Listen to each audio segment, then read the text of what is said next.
ప్రియమైన వాళ్ళరా, ప్రభువైన యేసుక్రీస్తు నామములో ఈ యొక్క ఉదయకాల సమయాన మీ అందరికీ నాకు హృదయపూర్వక వందనాలు తెలుపుకుంటున్నాను. ఈ రోజంతా కూడా మీరు చెప్పే అన్ని విషయాల్లో దేవుని హస్తము మీకు తోడయ్యుండి మీకు జయాన్ని కలుగు చేయను గాక. ప్రభు దేవుళ్ళరా, పరిశుద్ధ వారము అనేటువంటి అంశం మీద మనము ఈ రోజుల్లో దేవుని యొక్క వాక్యాన్ని ధ్యానిస్తూ వస్తున్నామండి. శిలువ ధ్యానంలో చివరి భాగంలో పరిశుద్ధ వారం అనేటువంటి అంశంలో యేసయ్య ఈ యొక్క లోకములో ఆయన మానవుడిగా జీవించినటువంటి చివరి వారములో ఆయన జరిగించినటువంటి ఆయన జీవితంలో జరిగినటువంటి కొన్ని క్రియలను మనము ధ్యానిస్తున్నామండి. ప్రియమిదేవుడా, నిన్నటి దినాన మనము అంజూరపు చెట్టు గురించి వృక్షాల గురించి ధ్యానించుకున్నాము. ఈరోజు యేసయ్య అభిషేకించబడేటువంటి విషయాన్ని గురించి మనము ధ్యానించుకున్నామండి. మత్తయి సువార్త 26వ అధ్యాయము 6వ వచనం నుండి మనం చదివినప్పుడు ఒక స్త్రీ వచ్చి యేసయ్యకు ఆయన శిరస్సు మీద అత్తరు పోసెను అనేటువంటి విషయాన్ని మనం చదువుతున్నాం.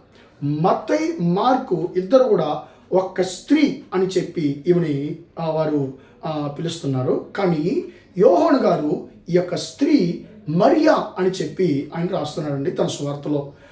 యోహాను సువార్త 12వ అధ్యాయము 3వ వచనంలో మరియా అత్తరు తెచ్చి యేసు పాదాలకు ఆమె పూసినట్లుగా ఆమె రాసినట్లుగా మనము యోహాను సువార్త 12వ అధ్యాయం 3వ వచనం చదువుతున్నాం. మత్తయేమో ఆమె శిరస్సులో ఆమె పోసినట్లుగా రాస్తున్నారు మత్తయి, మార్కు. కానీ యోహాను గారు కాళ్ళకు ఆమె అత్తరు ఆమె రాసినట్లుగా రాస్తున్నారండి. దీంట్లో ఏది నిజము ఏది అబద్ధం అంటే రెండవ నిజమే. ప్రియమైన బిడ్డలారా, ఈ అభిషేకించేటువంటి రాజులుగా అభిషేకించేటువంటి వ్యక్తులను ఎలా చేస్తారంటే వాళ్ళ శిరస్సు మీద అభిషేక తైలాన్ని వారు పొయ్యడం మాత్రం కాదు, కాళ్ళ మీద కూడా కొంచెం పోస్తారటండి. కాబట్టి ఈ రెండు నిజమే. ప్రియమైన బిడ్డలారా, ఇప్పుడు మరియా అలాంటి అత్తరు యేసయ్యకు పూసినప్పుడు శిష్యులు విసరపడుకుంటున్నారండి. అరే, ఈ యొక్క ఖర్చు వ్యర్థమైన ఖర్చు ఎందుకు, ఇది ఎక్కువ ధరకు అమ్మి పేదలకు ఇవ్వచ్చు కదా అని చెప్పి శిష్యులు వాళ్ళలో సనుక్కుంటున్నారు. శిష్యులు అని చెప్పి మత్తయి, మార్కు రాస్తున్నారండి. కానీ యోహాను ఆ శిష్యుడు ఎవరు అని చెప్పి కూడా రాస్తున్నాడు. ఆ శిష్యుడు ఎవరు? యూదా ఇస్కరియోతు. ప్రియమైన బిడ్డలారా, ఇప్పుడు యేసయ్య అంటున్నాడు, ఆమెను ఎందుకు తొందర పెట్టుచున్నారు మీరు? ఇది ఆమె నా భూస్థాపన నిమిత్తముగా ఈ క్రియను ఆమె చేసింది అని చెప్పి యేసయ్య అంటున్నాడండి. ప్రియమైన బిడ్డలారా, భూస్థాపన నిమిత్తముగా ఏం చేసింది అంటే మరియా ఆ అత్తరు తీసుకొచ్చి యేసయ్య శిరస్సు మీద ఆమె పోసినప్పుడు ఆమె తన క్రియ ద్వారా యేసయ్యకు ఒక ప్రవచనం చెప్తుందండి. యేసయ్యకు ప్రవచనం చెప్తుంది తన క్రియ ద్వారా. ఏంటి? యేసయ్యా, నీ శరీరము పాతి పెట్టబడబోతుంది, మరణించబోయే నీ శరీరము పాతి పెట్టబడబోతుంది అనేటువంటి ప్రవచనాన్ని తన క్రియ ద్వారా ఆమె యేసయ్యకు బయలుపరిచింది. ఇదేంటో, దీంట్లో ఏమండి అద్భుతం ఉంది? చనిపోయిన శవాలు ఖచ్చితంగా పాతి పెట్టబడతారు కదా అని మనం అనుకోవచ్చండి. కానీ సిలువలో మరణించిన వారి యొక్క శరీరాలు సమాధుల్లో పాతి పెట్టబడవు. సిలువలో మరణించిన వారి శరీరాన్ని పాతి పెట్టడానికి ఎవ్వరు కూడా వచ్చి వారు అడగరు. ఎందుకంటే వారు భయంకరమైన నేరస్తులు కాబట్టి, దొంగలు కాబట్టి. వారిని ఎవరైతే చర్మాలని వచ్చి అడుగుతారో అలాంటి వారిని కూడా మళ్ళీ ఆ రోమీలు మనస్సులో ఉంచుకొని వారిని కూడా భవిష్యత్తులో సిలువ వేసి చంపడానికి అవకాశం ఉంది. కాబట్టి ఆ సిలువలో మరణించినటువంటి వ్యక్తుల యొక్క బంధువులు కానీ కుటుంబస్తులు కానీ ఆ యొక్క శవాన్ని వచ్చి అడగరండి, పాతి పెట్టడానికి అడగరు. అప్పుడు ఆ శవాల యొక్క పరిస్థితి ఏంటి? ఆ శవాలు తీసుకెళ్ళబడి, గుర్రంలో తీసుకెళ్ళబడి సైనికుల ద్వారా ఆ యొక్క గొల్కొతా పర్వతం క్రింద ఉన్నటువంటి క్రింద భాగంలో ఉండేటువంటి హిన్నోము లోయలో పారేయబడతాయి. ఆ హిన్నోము లోయలో ఏం జరుగుతుందంటే పాత నిబంధన కాలంలో ప్రియమైన అన్యులు తన బిడ్డలను తన దేవతలకు నరబలిచ్చినటువంటి స్థలం యొక్క హిన్నోము లోయ. ఇప్పుడు అది లేదు. ఇప్పుడు నూతన నిబంధన కాలంలో, కొత్త నిబంధన యేసయ్య కాలంలో యెరూషలేము యొక్క పెంటలంతా, యెరూషలేము యొక్క ఆ యొక్క చెత్తనంతా తీసుకొచ్చి అక్కడ పడేస్తారండి. యెరూషలేముకు వెలుపల హిన్నోములో ఇలా పడేస్తారు. ఆ చెత్తంతా కూడా కాల్చబడేటువంటి స్థలం అది.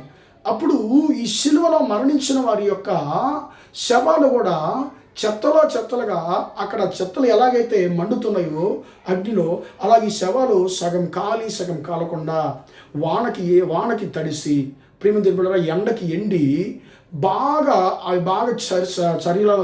చర్మాలంతా కూడా పాడైపోయి అందులో పురుగులు వస్తుంటాయండి. కంపు కొడుతుంది. దాన్ని ఎవ్వరూ పట్టించుకోరు అసలు. అప్పుడు సిలువ వేయబడిన వారి యొక్క శరీరాలు, మరణించిన వారి శరీరాలు ఇలాగా పాతి పెట్టబడకుండా అవి సగము ఖాళీ కాలకుండా అలానే పడవేయబడుతుంటాయి ఆ యొక్క చెత్తలో. కానీ ఈమె తన క్రియ ద్వారా యేసయ్యకు ఒక ప్రవచనం చెప్తుంది. యేసయ్య, నువ్వు సిలువలో మరణించబోతున్నావు, మరణించబోయే నీ శరీరము హిన్నోములో పడవేయబడదు, అది గౌరవమైనటువంటి విధానంలో అది పాతి పెట్టబడబోతుంది అనేటువంటి ప్రవచనాన్ని తన క్రియ ద్వారా మరియా యేసయ్యకు చెప్పింది. కాబట్టి యేసయ్య అంటున్నాడు, ఈ సువార్త ఎక్కడంతా ప్రకటించబడుతుందో అక్కడంతా కూడా ఈమె గురించి ప్రకటించబడునని యేసయ్య అంటున్నాడు. ప్రియమైన దేవుని బిడ్డలారా, మరియా యేసయ్య సజీవంగా ఉన్నప్పుడు ఎలాగైతే ఆయన గౌరవించిందో, ఆయన మరణించినప్పుడు కూడా ఆయన యొక్క శవాన్ని కూడా అలా గౌరవించిందండి. ప్రియమైన దేవుని బిడ్డలారా, మరియా యొక్క ప్రేమ ఎప్పుడు కూడా యేసయ్య మీద ఉన్నటువంటి ప్రేమ మారలేదండి. మన ప్రేమలు పరిస్థితికి తగినట్లుగా మనం మార్చుకుంటున్నాం. యేసయ్య మీద మనకున్నటువంటి ప్రేమ పరిస్థితికి తగినట్లు మారుతుంది. ఈ రోజులో మనం ఎలాంటి వారు ఉన్నామండి? పరిస్థితికి తగినట్లు యేసయ్య మీద ఉన్నట్టు మన ప్రేమ మారుతుందా, లేకుంటే మరియాలాగా యేసయ్య మీద మన ప్రేమ స్థిరంగా ఉందనేది మనం ఆలోచిద్దాం, ప్రార్థన చేద్దాం. ప్రేమగల మా తండ్రి, దయగల దేవా, ఎంతవరకు ఈ మాటలు విన్న తండ్రి, నీ బిడ్డలు మీరు దీవించండి, ఆశీర్వదించండి అయ్యా. తండ్రి, మరియా ఎందుకు నీకు అత్తరు పూస్తుంది అనేటువంటి విషయాన్ని మేము ఈరోజు ధ్యానించుకోవడానికి మాకు ఇచ్చిన మంచి అవకాశాన్ని బట్టి నీకు స్తోత్రమయ్యా. మా ప్రేమలో తండ్రి, మా ప్రేమ మీ మీద ఉన్నటువంటి మా ప్రేమ పరిస్థితికి తగినట్లుగా అప్పుడప్పుడు మారేటువంటి ప్రేమగా, స్థిరం లేని ప్రేమగా ఉండకుండా తండ్రి, మరియా వలె స్థిరమైనటువంటి ప్రేమగా తండ్రి ఎప్పుడు నిన్ను ప్రేమించేటువంటి కృపణ దయచేయమని ప్రార్థిస్తున్నాను. తండ్రి, మాకు కొరకు పాతి పెట్టబడినటువంటి యేసయ్య తండ్రి, స్తోత్రం, మా కొరకు శ్రమ పొందినటువంటి యేసయ్య అయ్యా స్తోత్రం, నేను ఎప్పుడు ప్రేమించేటువంటి కృపను, హృదయమును మా ఒక్కొక్కరికి దయచేయమని యేసయ్య నామములో ప్రార్థించని వేడుకొంచున్నాను తండ్రి. ఆమేన్, ఆమేన్. ప్రియమైన వాళ్ళారా, దేవుడు మిమ్మల్ని దీవించి ఆశీర్వదించును గాక.